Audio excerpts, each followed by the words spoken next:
Bismillah, Assalamualaikum warahmatullahi wabarakatuh.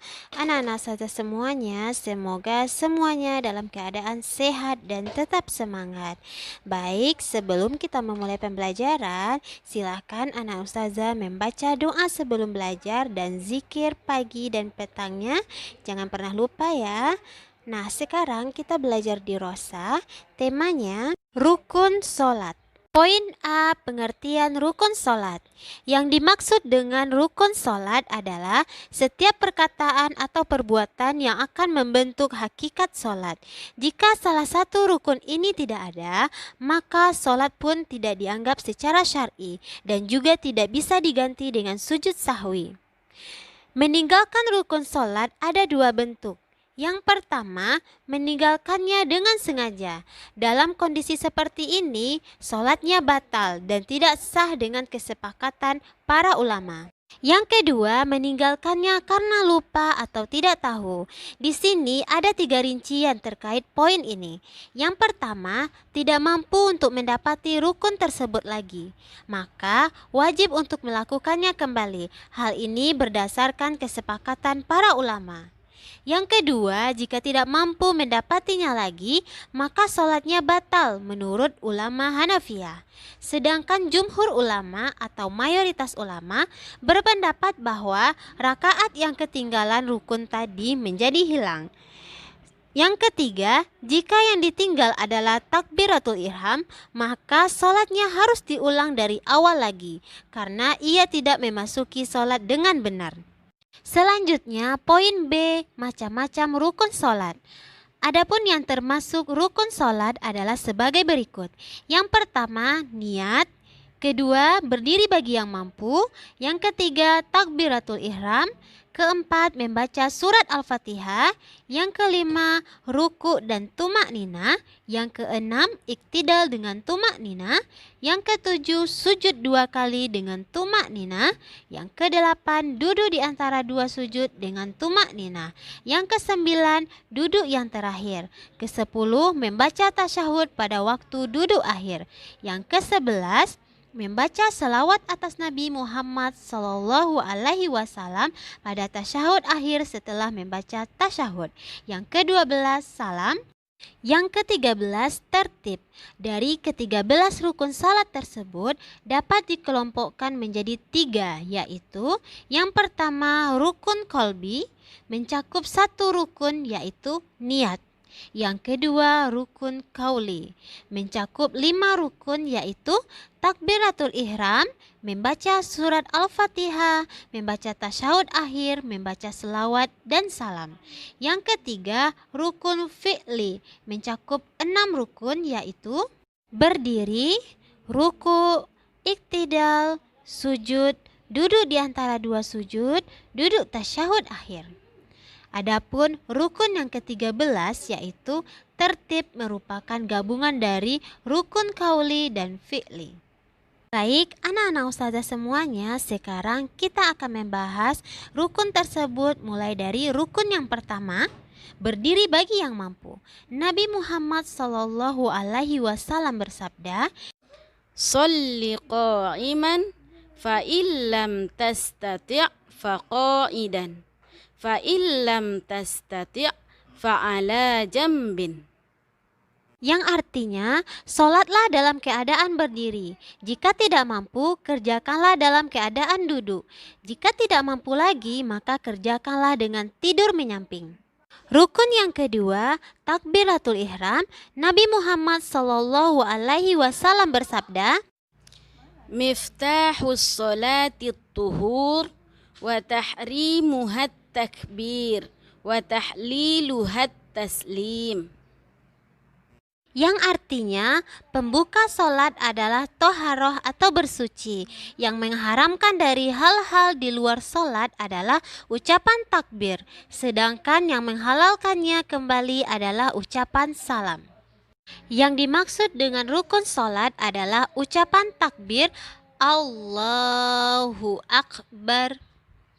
Ucapan takbir ini tidak bisa digantikan dengan ucapan selainnya walaupun semakna. Rukun ketiga membaca Al-Fatihah di setiap rakaat. Nabi Muhammad Sallallahu Alaihi Wasallam bersabda, La solata liman lam yaqra' bifatihatil kitab.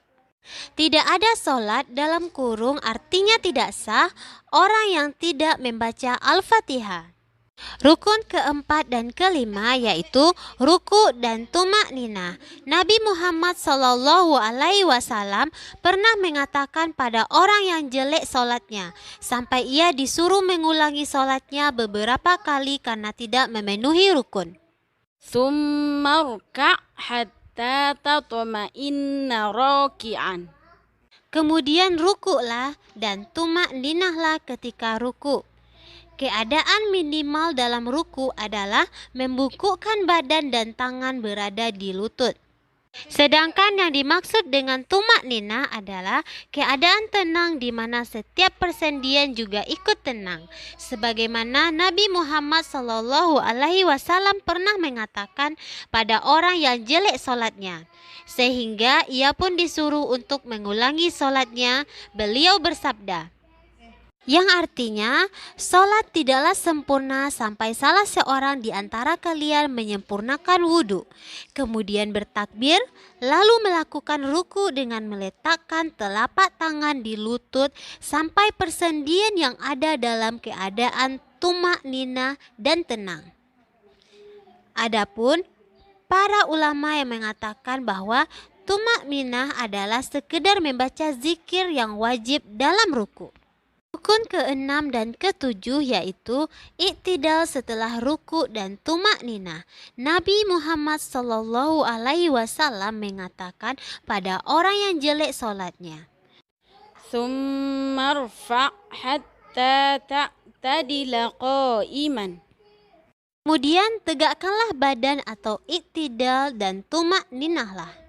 Rukun yang ke-8 dan ke-9 sujud dan tumak nina. Nabi Muhammad Sallallahu Alaihi Wasallam mengatakan pada orang yang jelek solatnya, Thumma sjuda hatta tatma'inna sajidan. kemudian sujudlah dan tumak ninahlah ketika sujud. Hendaklah sujud dilakukan pada 7 bagian anggota badan. Yang pertama dan yang kedua yaitu telapak tangan kanan dan kiri.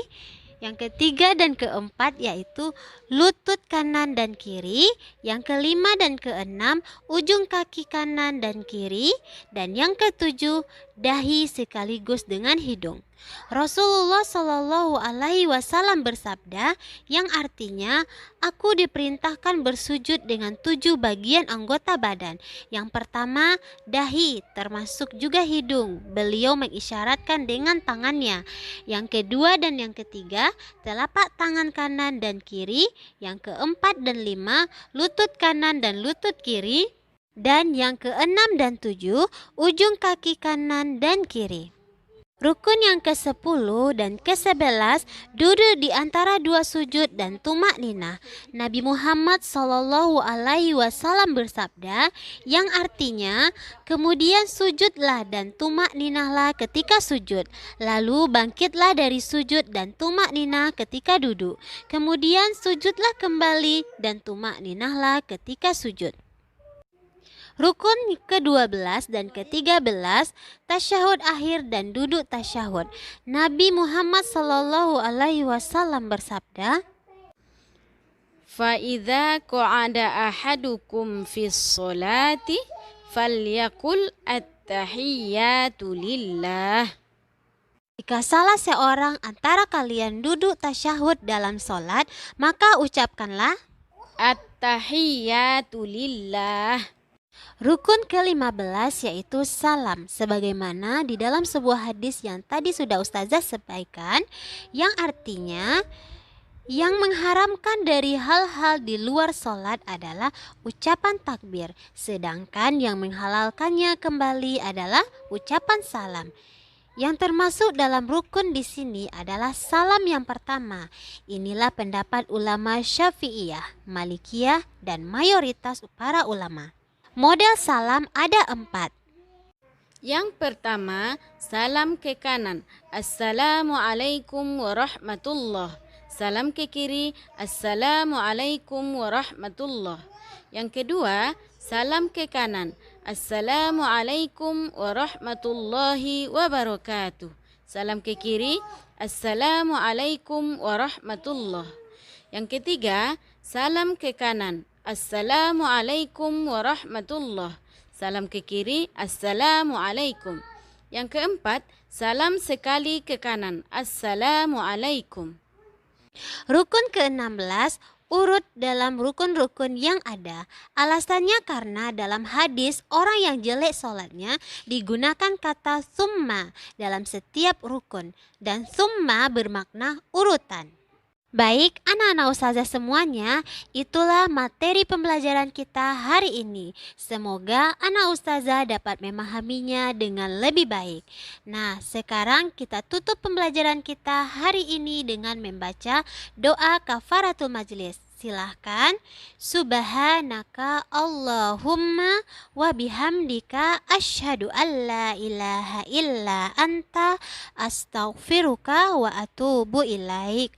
Assalamualaikum warahmatullahi wabarakatuh.